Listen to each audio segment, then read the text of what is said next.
আমরা যে গরুটা যে কুরবানি করি, কুরবানি করার পর আমরা হলো ভাগ করি, ভাগের হলো 7 জন আর ভাগ হয় হলো 8টা।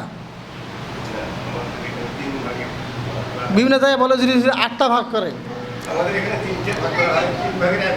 3টে ভাগ হবে। কয় ভাগ হবে? 3 ভাগ। 3 ভাগের ভিতরে আল্লাহ তাআলা কুরআনে বলছেন যে তোমরা যে পশু কুরবানি দাও ওখানে হলো 3 জনের হক থাকে। কয় জনের? 3 জনের হক থাকে। একটা হলো যারা কুরবানি দিয়েছে তারা, আরেকটা হলো আত্মীয় স্বজন, আরেকটা হলো গরিব দুঃখী। এই 3 প্রকার ব্যক্তির সেখানে হক থাকে। তো ওই হিসাবে আপনারা 3টে ভাগ করলেন।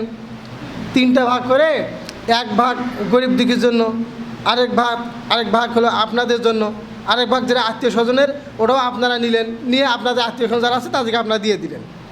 কথা কি বুঝেছেন? এখন এই জন্য যে আত্মীয় স্বজনের ভাগটা যে আপনার গোষ্ঠীর সাথে লাগা যাবে না এইরকম নয়, কিন্তু আত্মীয় স্বজনের ভাগটা আপনারা নেবেন, নিয়ে যাক যতটুকু পারেন আপনারা তাদেরকে দিয়ে দেবেন। আর গরিব দুঃখী যেটা হক ওটা গরিব দুঃখীকে দিয়ে দেবেন, তাদের ওইটা হক, ওটার ভিতরে তাদের হক আছে।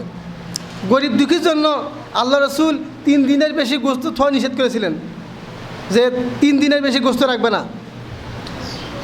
যেগুলো আছে এগুলো গরিব দুঃখীকে দান করে দিবা। পরে আল্লাহ রসুল বলছেন যে যার যতদিন ইচ্ছা রেখে খাইতে পারবা। যখন আল্লাহ রসুল এই কথাটা বলছিলেন তখন হলো সংকট ছিল, গরিব দুঃখী ছিল বেশি, কোরবানি দেওয়ার লোক কম ছিল, এই জন্য আল্লাহ রসুল এই কথা বলছিলেন। পরে যখন কোরবানি দেওয়ার লোক বেড়ে গেছে তখন আল্লাহ রসুল বলছেন যে যার যতদিন রাখার দরকার আছে ততদিন রেখা খাইতে পারবে। ঠিক আছে? কিন্তু এখানে হলো গরিব দুঃখীর কী আছে? হক আছে। এখন আমরা দেখতে পাই যে কোরবানির দিন পরের দিন আপনারা মোবাইলে দেখবেন যে বিভিন্ন জায়গায় গোস্ত চাওয়ার জন্য গিয়েছিল, তাড়িয়ে দিয়েছে। শহরে যে বাড়ির ভিতরে গরু কোরবানি করা হয়, গিট দেওয়া, গরিবেরা ঢুকতেই পারে না সেখানে, 1টা 2টা করে গোস্ত দেয়। 1টা 2টা গোস্ত সে কী করবে? এইরকম হলো অবস্থা বিভিন্ন জায়গায়।